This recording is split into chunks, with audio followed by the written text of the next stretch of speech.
বছরের পর বছর চলে যায় কিন্তু বৃষ্টি হয় না। হযরত মূসা আলাইহিস সালাম দাঁড়িয়ে আছেন খোলা আকাশের নিচে কোনো একটি মাঠে।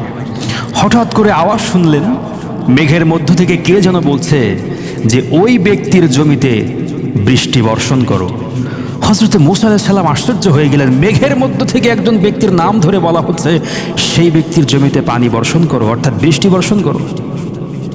হযরত মূসা কালিমুল্লাহ যেই ব্যক্তির নাম শুনলেন, যে অঞ্চলের নাম শুনলেন, যে গ্রামের নাম শুনলেন, মেঘের মধ্য থেকে অ্যানাউন্স হওয়ার সঙ্গে সঙ্গে দৌড়ানো শুরু করলেন।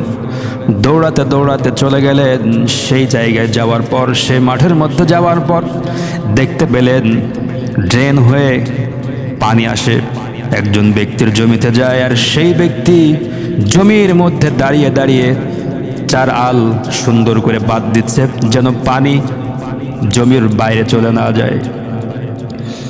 আশেপাশে কোনো মানুষের জমিতে পানি যায় না। হযরত মূসা আলাইহিস সালাম সে জমির মালিককে জিজ্ঞাসা করলেন, ভাই আপনার নাম কি? তিনি নাম বলে দিলেন।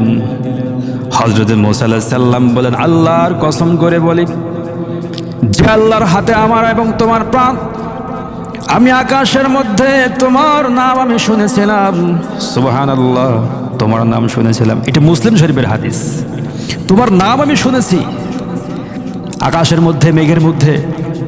আমি আবার শুনেছি যে ওই ব্যক্তির জমিতে পানি বর্ষণ করো। আমি শোনার সঙ্গে সঙ্গে আমি তোমার সঙ্গে দেখা করার জন্য এসেছি। তুমি এই সম্পদ দিয়ে, অর্থাৎ এই যে জমিনে যে ফসল হয়, এটা কোন কাজে লাগাও? সে ব্যক্তি বললেন, আল্লাহর পয়গম্বর, আমি আমার এই জমিন থেকে যে ফসলগুলো বের হয় সেই ফসল আমি 3 ভাগে ভাগ করি। প্রথম যে ভাগ, অর্থাৎ যদি 3 মণ ফসল হয়, 1 মণ সঙ্গে সঙ্গে আল্লাহ পাকের রাস্তায় আমি দান করে দিই, এবং দ্বিতীয় এবং তৃতীয় অর্থাৎ পরবর্তী 2 অংশ আমি 1 অংশ রেখে দিই, আমি এবং আমার ফ্যামিলি নিয়ে সেটা ফ্যামিলিতে ব্যবহার করি, খাই, এবং আরেকটি অংশ যেটি পরবর্তীতে আবার ফসল করতে হবে, সেখানে খরচ আছে, এই খরচ বহন করার জন্য সেটি রেখে দিই। সুবহানাল্লাহ। তাহলে এই ব্যক্তি যে জাকাত দিচ্ছেন, অর্থাৎ দান করছেন, খয়রাত করছেন, এই জন্য আল্লাহ পাক তাকে ফসল দিচ্ছেন।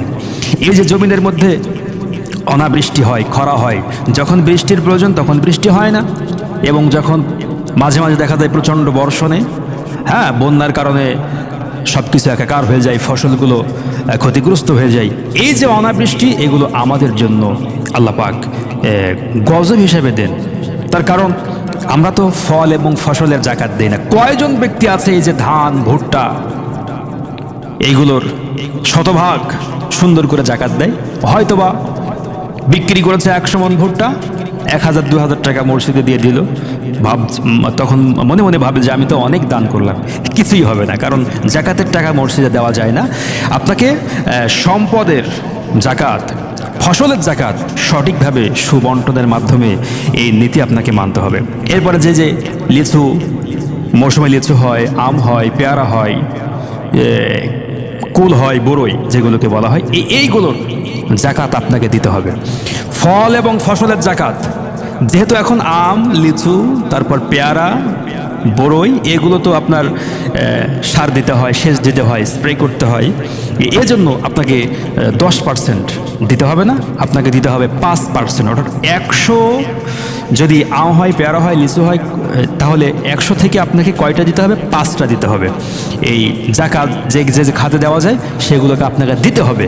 কিন্তু দেখা যায় আপনার এত বড় কি বাগানের মালিক আপনি, এতগুলো ফল বাগানের মালিক আপনি, কিন্তু আপনার আশেপাশে রয়েছে এতিম, মিসকিন, ফকির, মুসাফির, তাদেরকে আপনি দেন না।